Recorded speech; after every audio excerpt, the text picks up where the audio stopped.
आज रिपब्लिक हिंदुस्तान जो कि हर हफ्ते एक पॉडकास्ट जरूर करता है और आज हमारे साथ डॉक्टर पल्लवी मिश्रा जी हैं जो कि डायरेक्टर हैं पैनिसिया की। और इससे पहले भी वो हमारे शो में आई थी और कुछ बातें अधूरी रह गई थी, दर्शकों का भी मानना था, तो हम उसे पूरी करने आए हैं। हार्ट की समस्या जग जाहिर है देश में बहुत ज़्यादा इस समय तेज़ी से इस समय फैल रहा है और कुछ लोगों का, कुछ एक बड़े वर्ग का मानना है कि ये कोविड के बाद से ज़्यादा हो रहा है। तो ये उनका मानना है। अब सत्य क्या है क्या नहीं है ये तो एक्सपर्ट ही बताएंगे। तो पल्लवी मिश्रा जी जो कि एक्सपर्ट हैं उनसे हम बातें करेंगे, तमाम मुद्दों पे बातें करेंगे। एक डॉक्टर का जीवन कैसा होता है ये भी जानने की हम कोशिश करेंगे। जीवन में इनका शुरू में कैसे ये डॉक्टर की तरफ ही क्यों बढ़े, शुरुआत इनका जीवन का कैसा रहा, हम सब पे प्रकाश डालेंगे ताकि आने वाले समय में ज़्यादातर एक होता है कि रिपब्लिक हिंदुस्तान की कोशिश होती है शिक्षा, स्वास्थ्य और रोजगार पे हम ज़्यादा काम करते हैं। स्वास्थ्य हमारी बीट शुरू से रही है और हमारे शो में बड़े बड़े डॉक्टर्स आते रहते हैं। तो जो डॉक्टर्स बनना चाहते हैं उनके लिए भी हम ये शो बना रहे हैं ताकि उनके लिए क्या आसानी हो।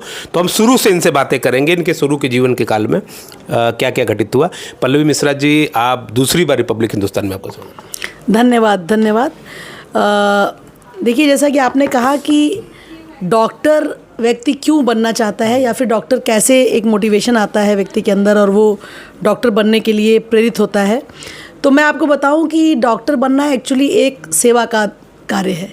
सेवा का कार्य मतलब एक ऐसा कार्य जिसमें व्यक्ति डिवोटेड रहता है अपने मरीज़ों के प्रति, उसका एक डिवोशन रहता है, प्रेम रहता है और वो चाहता है कि वो कुछ समाज को दे और वो कुछ समाज को ऐसा दे जिससे कि लोगों में हैप्पीनेस आए, लोग खुश रहें, लोग जीवित रहें, लोग अपने परिवार के साथ रह पाएँ। जब आपके अंदर बचपन से ही इस तरीके का कोई कार्य करने की इच्छा हो जिसमें कि आप पढ़ाई लिखाई, रिस्पेक्ट और डिवोशन, ये तीनों चीज़ें जब आपके अंदर मिक्स होती हैं तो आप सेवा धर्म को जब अपनाते हैं तभी आप डॉक्टरी का कार्य एक्चुअली कर सकते हैं। बहुत से लोग डॉक्टर बनने की इच्छा रुपए पैसे और इसकी वजह से रखते हैं, जो कि मुझे लगता है कि रुपए पैसे के लिए सिर्फ डॉक्टर बनना उचित नहीं है। डॉक्टर को एक समय था भगवान का, चिकित्सक को भगवान का दर्जा दिया जाता था, लेकिन मुंशी प्रेमचंद का एक उपन्यास आता है जिसका नाम है मंत्र, जिसमें डॉक्टर चड्डा गोल के प्लेयर रहते हैं, वो इलाज करने समय पे नहीं जाते हैं, फिर सांप काट लेता है उनके पुत्र को, तो वो आदमी जाता है इलाज पे। ये भी कहानी एक जुड़ी हुई है डॉक्टरों से। बिल्कुल बात आपकी सही है, लेकिन मैं आपको बताऊं मोहित जी कि बेसिकली होता क्या है कि जब आप डॉक्टर बनते हैं ना तो आप, जैसे हम लोगों ने जब मेडिकल उसमें गए, हम लोग मेडिकल लाइन में जब हम लोग का एडमिशन हुआ, हम लोग ने जब अपना MBBS किया, MD किया, तो हम लोगों ने गवर्नमेंट मेडिकल कॉलेज से पढ़ाई की और इतनी तपस्या होती है उसमें, इतनी तपस्या। कहाँ से पढ़ाई की? देखिए, मैंने MBBS अपना मोतीलाल नेहरू मेडिकल कॉलेज से किया और MD अपना KGMC लखनऊ से किया, किंग जॉर्ज मेडिकल यूनिवर्सिटी से किया। और मैं आपको बताऊं कि इतना जो है मरीज़ों पे काम करने में, उनको बचाने में, उनकी सहायता करने में फिर एक वो नशा हो जाता है। तो ये जो कार्य है ना, ये एक नशे वाला कार्य है। मतलब आदमी को अपने मरीज़ों को ठीक करना, उनके चेहरे पे मुस्कुराहट देखना, उनको अच्छा करना, अपना पूरा फुल एफर्ट देना, पैशन बन जाना। हाँ, ये नशा हो जाता है। इसका नशा जिसको हो जाता है उसको फिर दूसरा कोई नशा नहीं होता। तो और ये इस नशे में एक्चुअली सबसे बड़ी बात ये है कि इसमें बहुत से लोगों का कल्याण छुपा हुआ है, बहुत से लोगों का कल्याण छुपा हुआ है। तो आप चीज़ों को सही से जानते हैं, आप एक सिस्टम बनाते हैं। जैसे हम लोग डॉक्टर बने और डॉक्टर बनने के बाद हम लोगों ने अपना अस्पताल स्टार्ट किया, जो कि एक बड़ा ही संघर्षपूर्ण जीवन रहा। शुरुआत में हम लोगों ने एक छोटे से गैराज में अपना एक गैराज कहाँ पे? यहीं कबीर नगर में ही एक गैराज था जो कि रेंटेड लेके हम लोगों ने वहाँ पर अपनी OPD शुरू की। तो शुरुआती स्टेज में मुझे याद है जब मैं आई तब डॉक्टर आशुतोष वहाँ बैठा करते थे और मैं बाद में आई, मेरी पढ़ाई बाद में कंप्लीट हुई तो मैं आई तो हम दोनों वहाँ बैठते थे। हम लोगों ने अपनी OPD वहाँ स्टार्ट की, धीरे धीरे पेशेंट्स हमारे पास आने लगे। फिर उनके लिए देखा कि सुविधाएँ हम उतनी नहीं दे पा रहे हैं तो हम लोगों ने वहाँ पर कुछ IPD की व्यवस्था की, एक बड़ी जगह ली, वहाँ पर एक भर्ती करके पेशेंट को एडमिशन करके हम लोगों ने इलाज करना शुरू किया। फिर धीरे धीरे हमें लगा नहीं, हमारे मरीजों को शायद जो सीरियस हो जाते हैं उनको और अच्छी बेहतर व्यवस्था चाहिए, तो हम लोगों ने ICU स्टार्ट किया। तो मतलब ये एक जर्नी का एक पार्ट रहा जहाँ से हम दोनों ने मिल करके अपने मरीजों के लिए कि उनको हम और कैसे बेहतर सेवा दें, और क्या एडवांस चीज़ें होनी चाहिए हमारे पास, और क्या चीज़ें हम लोग साइंस के हिसाब से जो एडवांस है वो कर सकते हैं, इसलिए ये पूरी व्यवस्था बनाई। और एक हम लोग के मन में शुरू से लालसा थी अस्पताल बनाने के पीछे कि हम लोग रिसर्च कर पाएँ। तो रिसर्च के लिए एथिकल कमेटी बनाने के लिए, उस व्यवस्था तक पहुंचने के लिए भी आपके पास व्यवस्था होनी चाहिए। तो इसलिए हम लोगों ने अस्पताल बनाया ताकि कुछ ऐसी चीज़ें करें, कुछ ऐसी खोज करें जिससे इस दुनिया को हम लोग वो गिफ्ट दे पाएँ जो एक्चुअली डॉक्टर दे सकता है। ये हमारा और डॉक्टर आशुतोष का एक्चुअली ये मेन जो है डॉक्टर आशुतोष की ड्राइव थी, जिसमें हमने उनका साथ दिया और हम दोनों ने मिल के इसको किया है। तो आज हम लोग जहाँ पर भी हैं, इसके पीछे कहीं ना कहीं हम लोग का प्रेम, हम लोग के पेशेंट के साथ जो है वही एक मोटिव है, वही एक असली जो फोर्स है जो हमें ड्राइव करती है आगे बढ़ने के लिए, वो मरीज ही हैं। गैराज से सफ़र आपने शुरू किया, कभी कभी तो दिमाग में आया होगा कि कुछ हम भी ज्वाइन कर लेते हैं कोई हॉस्पिटल। आता है लोगों के बीच में। और आप एक प्रख्यात विश्वविद्यालय से आप पढ़ी हुई हैं, KGMC कोई छोटा मोटा जगह तो है नहीं, बहुत प्रख्यात जगह है। देखिए बेसिकली दिमाग में आता है कभी कभी फाइनेंशियल रूप से भी ऐसा सोच लेना कि यार हम हॉस्पिटल ही ज्वाइन करते हैं, आराम सैलरी पाएंगे, सरकारी नौकरी हो जाए। बेचूक कई डॉक्टर तमाम आप देखिए अच्छी लाइफ जी रहे हैं। देखिए ऐसा है ना कि हम लोग, अच्छी लाइफ की डेफिनेशन सबके लिए अलग है ना। किसी के लिए अच्छी लाइफ की डेफिनेशन है कि भाई हम एक टाइम से एक टाइम तक नौकरी करें, फिर अपने घर जाएं, फिर अच्छा खाएं, अच्छे रहें, अच्छे से सो जाएं। और किसी के लिए अच्छी लाइफ है कोई चीज़ बनाना, कुछ कंस्ट्रक्शन करना, कुछ ऐसी कंस्ट्रक्टिव चीज़ बनाना जो किसी और ने ना बनाई हो, वो भी अच्छी लाइफ है। सबको हर अलग अलग चीज़ों का पैशन है।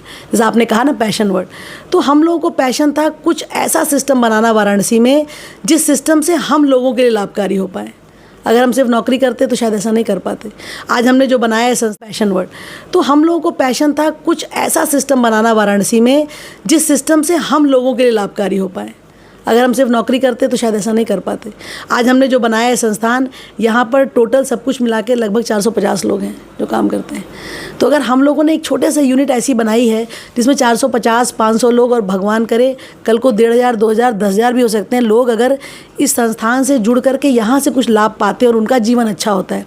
एक ऐसा इन्वायरमेंट बनाया है जहाँ पे आप घुस के देखिए, पेनेशिया हॉस्पिटल में पूरे अंदर तक आपको कोई भी पान खाता नहीं मिलेगा, कोई गुटखा थूकता नहीं मिलेगा, कोई यहाँ सिगरेट व्यसन करता नहीं मिलेगा, कोई हमारे अल्कोहल पी के नहीं घुसता। तो हम लोगों ने एक ऐसा समाज, एक ऐसा बनाने की कोशिश की इन्वायरमेंट जिसमें कि लोग सात्विकता से। अच्छा पल्लवी मैम, आपका स्कूल डेज के बारे में बात करते हैं, कॉलेज के समय का बात करते हैं। अब तो मेडिकल की पढ़ाई इतनी आसान, इतनी सस्ती तो नहीं रही। लोगों का ये कहना है कोई यूक्रेन चला जा रहा है, कोई कहीं चला जा रहा है, बाहर चला। अभी देखिए रसिया यूक्रेन के वॉर में हमारे कितने स्टूडेंट मेडिकल के ही फंसे हुए थे। तो इस पे क्या कहेंगे आप? जो बहुत काफ़ी, मैं आप तो आप KGMC से पढ़ी हैं, वो तो गवर्नमेंट कॉलेज है, तो उसमें फीस तो कम। हम लोगों ने तो आपको बताया कि भगवान की कृपा से बचपन से ही बहुत सस्ती पढ़ाई की। मतलब हम लोग की पढ़ाई, हमारे जो गवर्नमेंट है इसके हिसाब से बहुत सस्ती हुई। पहले मैं जब मेरा जो प्लेस था वो जौनपुर था, मैं जौनपुर रहती थी, और जौनपुर में मैंने गवर्नमेंट गर्ल्स इंटर कॉलेज से अपनी पढ़ाई की, जहाँ पे हम लोग की फ़ीस थी ₹1.72। ₹1.72। सन किस सन में? अरे आपको बता रहे हैं हम, ये 95-96 की बात बता रहे हैं। तो ₹1.72 हम लोग रोज़ ₹2, ₹3 जेब खर्च मिलता था। ₹1 से ज़्यादा मिलता था, अपने जेब खर्च से दे देते थे।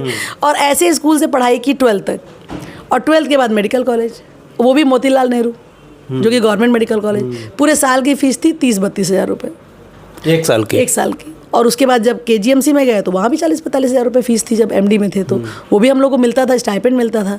तो हम लोग की तो पढ़ाई बहुत गवर्नमेंट की वजह से बहुत सस्ती हुई और बहुत आराम से हुई। अब आपके दौर की बात मैं कर रहा हूँ, अब तो काफ़ी आज के दौर की भी मैं आपको उसके बारे में आप बताइए। आप अनुभवी। आज तो मेरी बिटिया अभी खैर 6 में पढ़ रही है, मैं अभी बता सकती हूँ आपको उनके बारे में भी, कि आज हमारी बिटिया जहाँ पढ़ रही है सनबीम सरानंदन में पढ़ती है, और उसकी फ़ीस भी अगर आप देखेंगे तो जो और जगह फ़ीस होती है, आप बेसिक बात ये देखिए आप कितना पैशनेट है। जैसे कोई सोचता है कि मैं अपने बच्चे को जो है मैं भेज दूँ अंबानी के कॉलेज में पढ़ा दूँ या किसी ऐसे बहुत बड़े इंटरनेशनल कॉलेज में पढ़ा दूं, तो आप अगर बच्चे का सिर्फ स्कूल खोजते हैं तो आपको बहुत ज़्यादा पैसा देना पड़ता है। शिक्षा का व्यवसायीकरण हुआ है, मानती हैं आप। लेकिन आप मेरी बात समझिए, जो मैं बताना चाहती हूँ समझिए।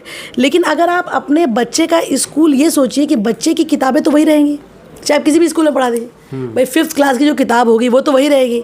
आप अपने बच्चे को पढ़ाइए ना, बच्चे के अंदर पढ़ने का पैशन डालिए, कॉलेज का नहीं। और हमने अपने बच्चे की फ़ीस, मेरे बच्चे की फ़ीस आज भी बहुत ज़्यादा नहीं है। और अगर कोई अपने बच्चे को, मैं तो कहूँगी अगर गवर्नमेंट स्कूलों में भी पढ़ाता है, लेकिन उसने अपने बच्चे के अंदर पढ़ाई का पैशन डाला, रास्ता सही दिखाया। जैसे आप देखिए, जब कोई चलता है और आप पीछे से उसको गाइड करते हैं तो आप उसको एक सही रास्ते पे करते जाते हैं। हाँ भाई, इधर से नहीं इधर चलो, इधर से नहीं इधर चलो। वैसे ही बच्चा होता है, बच्चा तो एक कच्ची माटी की मूर्त है। अगर आप उसको सही शेप दे देंगे तो वो सही शेप में आएगा। आप उसको संस्कार सिखाइए, मॉडलिंग करिए। मॉडलिंग क्या होती है? मॉडलिंग ये होती है, मान लीजिए मैं जो है अपने बच्चे की मॉडल हूँ, मतलब मेरा बच्चा मुझे देखता है।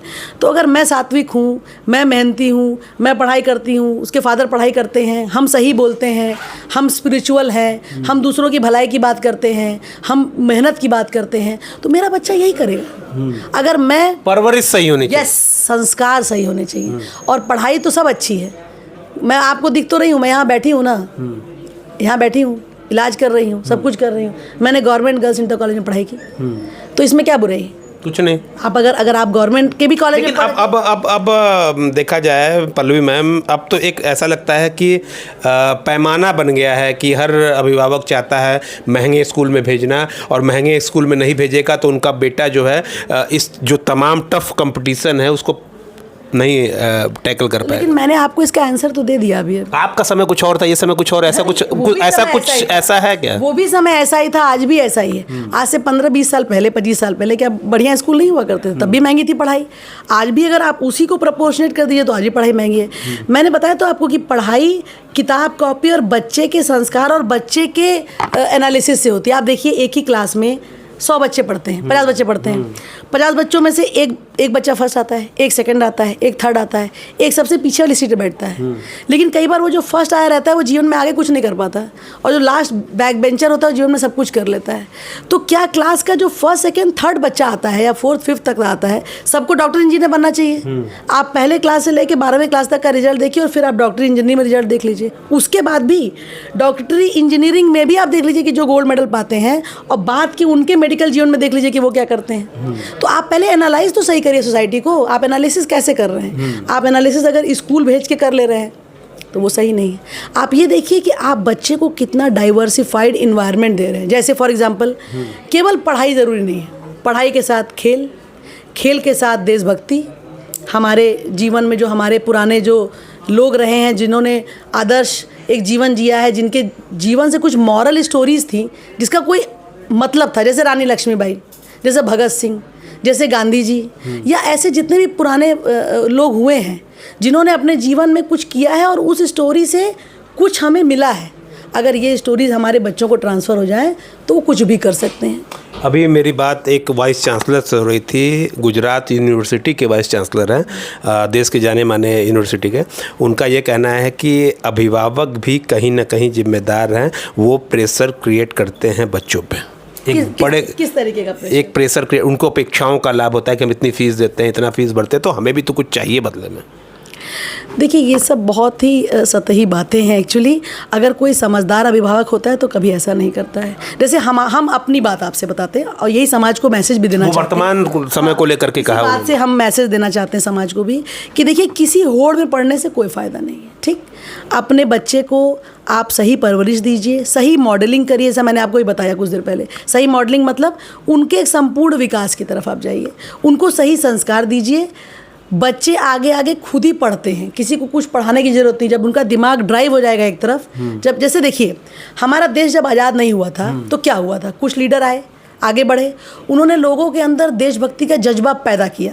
वो देशभक्त थे, उन्होंने सही बात को लोगों के अंदर वो जज्बा पैदा कर दिया। जब वो जज्बा पैदा कर दिया तो फिर वो लड़ाई सबने मिलकर लड़ी, किसी एक ने नहीं लड़ी ना। उसी तरीके से अगर हम लोग अपने बच्चों में, अपने देशवासियों में और लोगों में सही जज्बे को खाली पैदा कर दे, सब हनुमान है।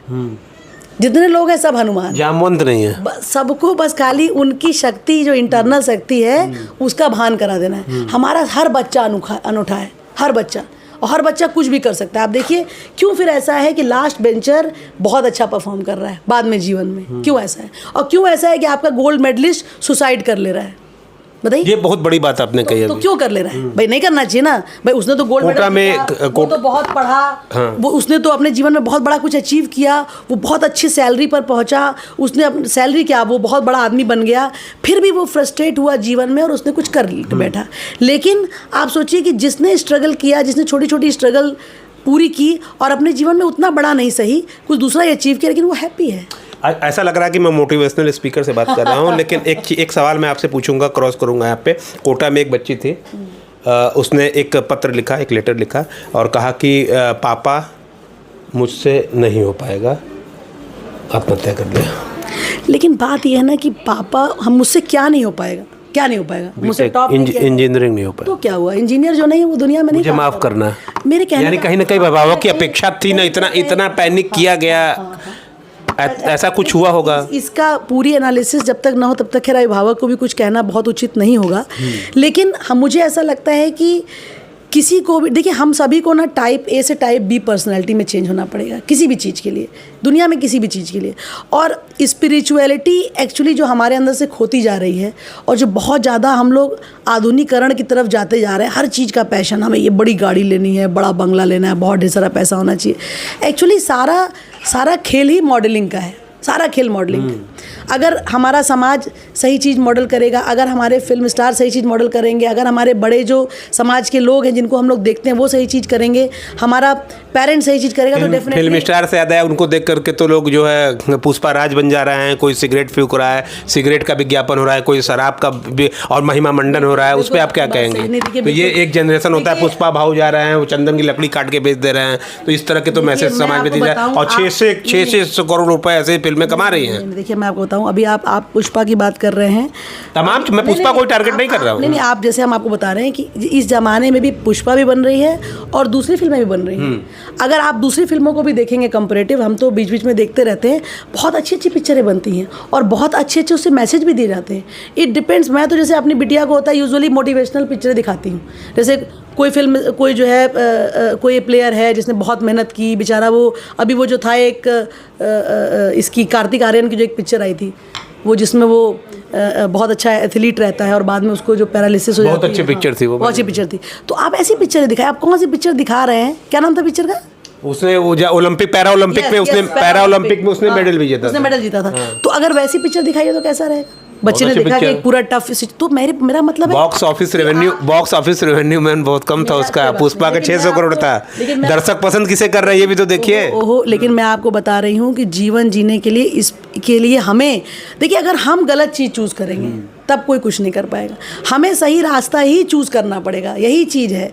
अगर हम ये मानने से इनकार कर दें कि कोई भगवान नहीं होता, कुछ नहीं होता, इस दुनिया में कुछ नहीं है, हम सारा चीज़ गलत आचरण करने लगेंगे तो अल्टीमेटली हमें नुकसान होगा। हमें अपना आचरण, संस्कार सब सही रखना पड़ेगा, तभी हमारा जीवन अच्छा होगा। और हमें साथ में स्पिरिचुअलिटी ज़रूर रखनी पड़ेगी, ज़रूर रखनी। स्पिरिचुअलिटी मतलब भगवान के प्रति आस्था, अपने घर में बड़ों के प्रति आस्था, जो एक आइडियल बिहेवियर है। हमारे समाज में पता है सबसे बड़ी पूजा किसकी होती है? भगवान राम। भगवान राम क्या थे? एक आदर्श व्यक्ति थे। किस चीज़ में? काशी में तो महादेव की होती है। महादेव की होती है, बिल्कुल सही बात है। तो महादेव के आदर्श व्यक्ति नहीं है भाई। लेकिन राम को इसलिए आदर्श माना जाता है ज़्यादा क्योंकि राम ने ह्यूमन मतलब मानव अवतार लिया और मानव अवतार लेके दिखाया कि देखो भाई ये एक आइडियल बिहेवियर है। लेकिन हमारे तो सभी भगवान हमारे लिए बहुत ही पूजनीय है। महादेव की तो खैर क्या बात कहना, काशी में तो महादेव ही है, बात सही है। तो कहने महादेव भी कैसे थे बताइए? हर चीज़ को छोड़ देने वाले, जल्दी प्रसन्न हो जाने वाले, त्याग कर देने वाले, कुछ भी दे देने वाले, बिल्कुल अपने गले में जो है वो जहर पी लेने वाले, यही तो थे महादेव। हम लोग किसके लिए जहर पीते हैं? अगर हर व्यक्ति समाज में अच्छा करने के लिए अपना जहर कुछ घोट ले तो जीवन कितना अच्छा हो जाएगा। कोई ऐसा करता है?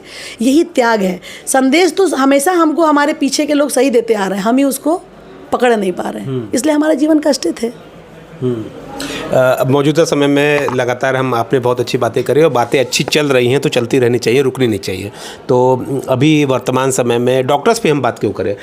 लगातार जो लोग कुछ बनना चाहते हैं, लगातार चीज़ें आ रही हैं सामने, उन लोगों को क्या मैसेज देंगे? कैसे जीवन, जैसे आपका जो समय था वो तो लोगों का मानना है कि मैम का जो समय था वो अलग समय था, हमारा समय जब है वो कंपटीशन इतना बढ़ चुका है, मैम के टाइम पे कंपटीशन नहीं रही होगा। ऐसी भी बातें होती हैं, ऐसी भी बातें देखिए होती है, उसे नकारा नहीं जा सकता। एक बात जान लीजिए, हम लोग के समय भी कंपटीशन बहुत ज़्यादा था। हमें भी यही बात सुनने को मिलती थी जो आप कह रहे हैं अभी, जब हम छोटे थे, और आज भी वही। मैं अपनी बात, मैं जनता के बीच का पत्रकार हूँ, मैं जनता के। देखिए आपको बताऊँ, किसी को कुछ भी बनना है, किसी को कुछ भी बनना है, मैं कुछ भी बनना चाहूँ, मैं भारत का प्राइम मिनिस्टर ही बनना चाहूँ, सबसे पहले आपको गोल सेट कर लेना है। सबसे फर्स्ट चीज़ क्या है? जो मुझे बनना है मुझे उसको गोल सेट कर लेना है, और गोल सेट करने के बाद डेली मुझे उधर की तरफ एक कदम आगे बढ़ाना है। डेली किसी दिन 10 कदम आगे बढ़ेगा, किसी दिन 100 कदम आगे बढ़ेगा, किसी दिन 1 कदम बढ़ेगा। बस किसी भी दिन वो स्टेप छूटना नहीं चाहिए। That means persistence is very important. तो आप जो काम कर रहे हैं उसकी तरफ आप परसिस्टेंट हैं, परसिस्टेंट एफर्ट है आपका, एफर्ट राइट डायरेक्शन में है, डायरेक्शन सही रहना चाहिए, तो परसिस्टेंस रहना चाहिए, सही डायरेक्शन रहना चाहिए, और आपकी जो इंटरनल जील है, इच्छा शक्ति, वो बराबर उस चीज़ को प्राप्त करने की होनी चाहिए। आप कुछ भी बन सकते हैं, कुछ भी। सफलता का शॉर्टकट है क्या? सफलता का कोई शॉर्टकट नहीं है। सफलता तो आपको हमने बताई कि सफलता का शॉर्टकट यही है, यही तीनों मूल मंत्र लीजिए और आगे बढ़ते चले जाइए। आप जो चैलेंज देंगे मुझे बताइए, हम वो बन सकते हैं, मुझे पता है। अच्छा, आप एक डॉक्टर है, बड़ा ट्रेंडिंग मुद्दा चल रहा है आजकल, सुनीता विलियम्स। 9 महीने रहने के बाद वो आई, उनकी कितनी चुनौतियाँ रही होंगी, उस पर आपका क्या कहना है? कैसे बॉडी को मैनेज करना है, शरीर को, इस सब बारे में बताइए दर्शकों। ये बहुत ही अभी दिमाग में आया मेरे। ये अप्रिशिएटिंग है कि, और ये बहुत ही मतलब हम लोग के लिए प्राइड, मतलब गर्व की बात है कि सुनीता विलियम्स जो कि हैं तो खैर गुजरात की, हाँ अमेरिकन, लेकिन भारतीय, जरूर भारतीय हैं वो। भारतीय हम लोग तो भाई उन्हें कहेंगे ही, क्योंकि उनका नाम ही सुनीता है।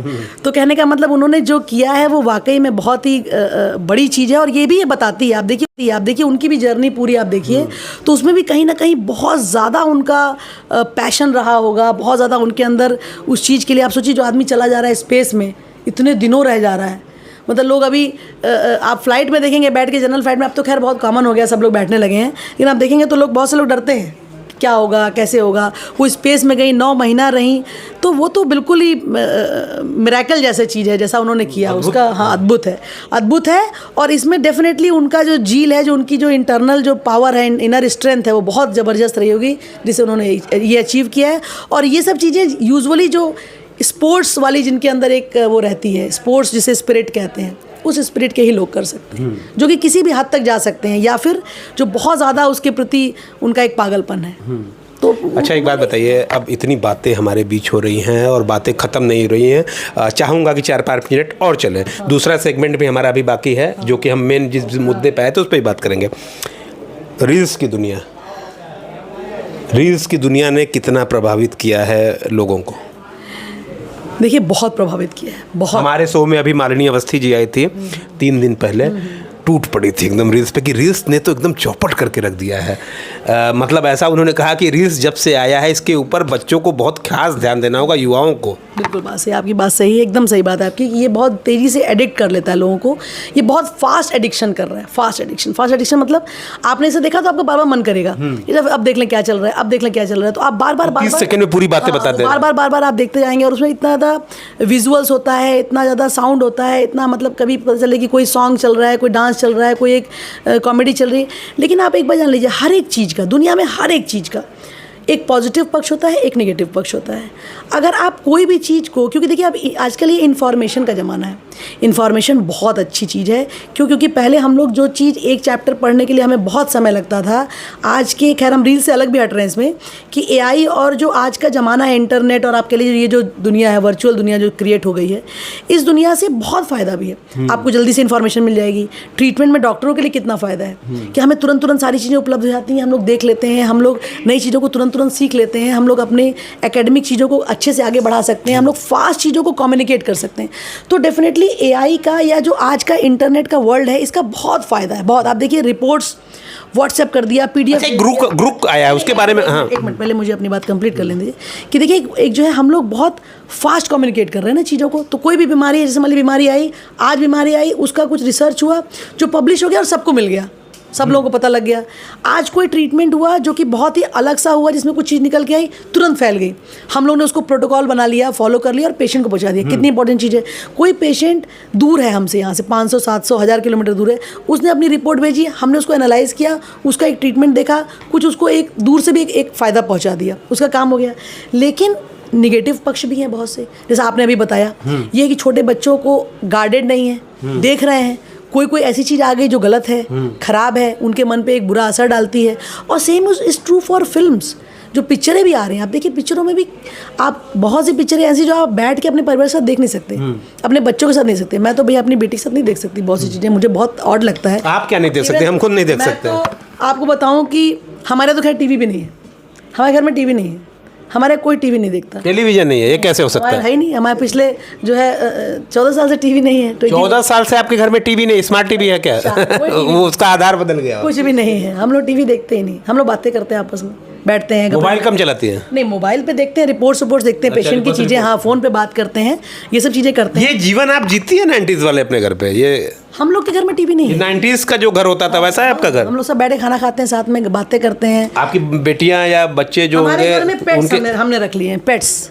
जैसे हमारे पास खरगोश है, जो है वो है, फिश है, या इस तरीके के पेट्स रख लिए हैं। और हम लोग जो है पार्क जाते हैं, बच्चों को लेके घुमाने जाते हैं, वॉकिंग पे जाते हैं, घूमते हैं, बातें करते हैं, फैमिली से मिलते हैं अपनी, और भी जो परिवार में लोग हैं जैसे। तो बड़ा अनोखा जीवन आप जी रही हैं, डिजिटल क्रांति चल रही है पूरे देश में। लेकिन हमने आपको बताया कि टीवी नहीं है, और टीवी नहीं होने की वजह यही है, एडिक्शन।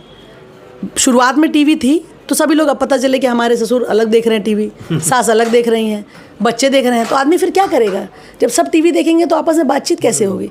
तो हम लोगों ने अपनी जीवन से टीवी को ऑफ कर दिया। और हम लोग हॉस्पिटल के बाद घर, सब घर में साथ रहते हैं, साथ खाते हैं, साथ जीते हैं, साथ बातें करते हैं, साथ शेयर करते हैं चीज़ों को। इससे क्या होता है कि हम लोग रह लेते हैं एक दूसरे के साथ, कुछ समय एक्चुअली काट लेते हैं जो कहीं कोई और नहीं काटता है। ये बहुत इंपॉर्टेंट है। रील से कैसे बचे? हाँ, अब ये सबसे जरूरी मुद्दा है। और मैं लगातार जहाँ तक मैं रील से बचने का तरीका ये है कि रील्स देखे ही ना, रील्स को देखना ही नहीं। एडिक्शन हो चुका है। यस, तो एडिक्शन को छोड़, अगर कोई मुझसे कहे कि मैं सिगरेट से कैसे बचूं, पेशेंट पूछते हैं कि डॉक्टर साहब मैं सिगरेट पीता हूँ, मुझे याद हो कि मैं कैसे बचूं। मैंने कहा स्टॉप स्मोकिंग इमीडिएटली।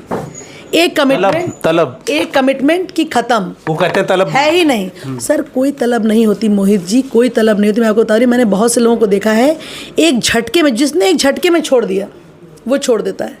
आप उसके बारे में सोचना बंद कर देंगे। आपका सर आपसे कैसे बच्चे, अच्छा ये बता दीजिए। यही सेम चीज, सेम इज ट्रू।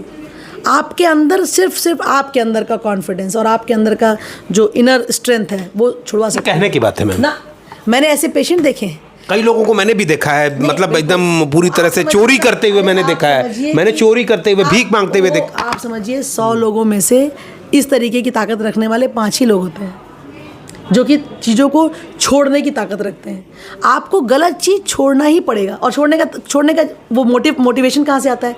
आपका परिवार, आपके अपने। मान लीजिए अगर आज मैं शराब पीऊँगी, कल को मेरा बच्चा भी पिएगा। आज मैं झूठ बोलूँगी, कल को मेरा बच्चा भी झूठ बोलेगा। आज मैं चोरी करूँगी, कल को मेरा बच्चा भी चोरी करेगा। यही आपको, जो आपकी पावर है सही कार्य करने की, देखिए अपने अंदर से आपको गलत चीज़ें डिलीट करनी पड़ेंगी। होता है ना डिलीट बटन, डिलीट कर। आज मैंने अपने आप को एनालाइज किया, मैंने ये काम किया, ये गलत था, इसने किसी को हर्ट किया, ये सही नहीं था। आई शुड एनालाइज पूरी चीज़ों को एंड मुझे डिलीट करना पड़ेगा। अब हम लास्ट सेगमेंट में हैं। कितनी चुनौतियाँ आपके समय में थी और कितनी चुनौतियाँ, खैर अब तो आप छात्र रही नहीं, अब तो आप एक डॉक्टर हैं। दोनों प्रोफेशन में कितना अंतर पाती हैं? जब पल्लवी जी एक स्टूडेंट थी और पल्लवी जी अब एक डॉक्टर हैं, दोनों में क्या लाइफ स्टाइल में कितना परिवर्तन आया है, इसको बताइए लास्ट सेगमेंट। बिल्कुल। देखिए ऐसा है कि जब मैं स्टूडेंट थी तो मैं बहुत मस्त रहती थी, मतलब पढ़ाई लिखाई और सारी जिम्मेदारी पापा मम्मी की, मुझे सिर्फ पढ़ना था, मेरा सिर्फ एक कर्तव्य था, पढ़ाई। लेकिन जब मैं अब इस प्रोफेशन में हूँ तो मेरा कर्तव्य बट गया है, बहुत ढेर सारा हो गया, बट नहीं गया बल्कि और ज़्यादा हो गया, मल्टीप्लाई हो गया। जैसे आज मैं एक ऑर्गेनाइजेशन हम लोग रन कर रहे हैं, हॉस्पिटल रन कर रहे हैं, तो यहाँ के एम्प्लॉय भी मेरी जिम्मेदारी है, यहाँ के पेशेंट भी हमारी जिम्मेदारी हैं। पढ़ाई में भी अपडेट होते रहना है क्योंकि हम लोग डॉक्टर्स हैं, तो अपनी पढ़ाई भी अच्छी रखनी है। अभी भी आप पढ़ाई करते रहते? हम लोग अभी भी पढ़ाई करते हैं। अभी देखिए आप तो कॉन्फ्रेंस में आए थे हमारी, जो हर साल होती है, जिसमें कि पूरे देश विदेश से लोग आते हैं, और उस कॉन्फ्रेंस में उसका साइंटिफिक बनाना, उसकी चीज़ों को जानना, उसमें हम लोग को पढ़ाई में इन्वॉल्व रहना पड़ता है। जाके हम लोग को कई बार कई जगह पे स्पीच देनी होती है, बिना पढ़े आप कैसे स्पीच देंगे, कोई लेक्चर कैसे देंगे? तो एज अ डॉक्टर आपको पढ़ना भी है, आपको as a doctor, as a entrepreneur जो आपको एक चीज़ चलाना है। तो ये जो आज मैं जो पल्लवी हूँ और जो मैं पहले छात्र अवस्था में पल्लवी थी, इसमें अभी ज़्यादा चैलेंजिंग है डेफिनेटली। और चैलेंजेस आर एक्चुअली अपॉर्चुनिटीज़। हम लोग कहते हैं डिफ़िकल्टीज़ आर अपॉर्चुनिटीज़। अगर हमारे सामने कोई चैलेंज आता है, डिफ़िकल्टी आती है, तो हम सोचते हैं वाह बहुत बढ़िया, आओ भाई। कुछ लोग घबरा जाते हैं। पहले तुमको हम एनालाइज करेंगे, तुम हो क्या चीज़, क्या लाइन बोले आप, तुमको समझेंगे कि तुम क्या हो। जब तुमको पूरा समझ लेंगे तो तुम्हारी पढ़ाई हम कर लेंगे और अगली बार हम इसको बेटर डील करेंगे। तो चैलेंजेस आर एक्चुअली अपॉर्चुनिटीज़। ये आपके लिए एक ऐसा मतलब रास्ता बनाती है ना, सारे मैजिकल रास्ते बनाती है, खोल देती है नए नए रास्ते, नए नए रास्ते, नए नए रास्ते। तो जब चैलेंजेस आते हैं, जब परेशानियाँ आती हैं, तो हम दोनों की ही आदत है, हम लोग घबराते नहीं। जब परेशानियाँ आती हैं तो थोड़ा रॉक और जम जाता है और हम बड़ी चट्टान हो जाते हैं। फिर परेशानी आई, थोड़ा रॉक और जम गया, हम उससे बड़ी चट्टान हो गए। जितनी बड़ी परेशानी उतना बड़ा हमारा कद, उतना निखर के सामने, उतना बड़ा हमारा कद। मतलब हम लोग हनुमान जी जैसे, हनुमान छोटे भी रहते थे, बड़े भी रहते थे ना, और हनुमान जी के पास असीम ताकत थी। तो मैं वही कहती हूँ कि ये हमारी बात ही नहीं है, सबकी बात है। हम सभी, हमारा पूरा देश, हमारे सारे देशवासी एक्चुअली ऐसे ही हैं। हम सब बहुत ताकतवर हैं। बरसते हमें कुछ चीज़ों को ध्यान रखना है। एक बात कि हमें आधुनिकता की तरफ बहुत भागने से कोई फ़ायदा नहीं, कोई फ़ायदा नहीं। दूसरी बात, हमें अपनी स्पिरिचुअलिटी को मेंटेन रखना चाहिए। हमें अच्छे बुरे का सही ज्ञान होना चाहिए। हम लोग जो झूठ आराम से बोल देते हैं, गलतियां कर लेते हैं, पैसे को गलत तरीके से अर्न करते हैं, इसके प्रति हमें सतर्क रहना चाहिए, हमें नहीं करना चाहिए। और हमें अपने बच्चों के प्रति, अपने आप को, जैसा हम चाहते हैं कि एक आदर्श हो हमारा कोई, या कोई हमें प्रभावित कर सकता है, वैसा व्यक्ति हमें बनना चाहिए जो कि सही आदर्श हो। आदर्श मतलब जैसा आप बता रहे थे, जैसी पिक्चरें, और वैसा नहीं। आदर्श मतलब एक सही आदर्श। अगर हम सब ऐसा हो जाएंगे और हम सब देशभक्त होंगे तो हमारा देश भी अच्छा होगा, मजबूत होगा, हम सब मजबूत होंगे, और हम सब एक सही आचरण करके अपने जीवन को संतुष्टि के लेवल तक सही रास्ते से गुजारेंगे, जिससे हम सब एक परम सुख को प्राप्त कर सकते हैं। मतलब हम सब एक्चुअली सेटिस्फाइड रह सकते हैं कि नहीं, हमने जीवन में सही पाया। देखिए, मैं आपको बताऊं, हम लोग ये बात अक्सर डिस्कस करते हैं कि आपने मान लीजिए एक दिन में सपोज 1 लाख रुपए कमाया, या आपने एक दिन में 1000 रुपये कमाया।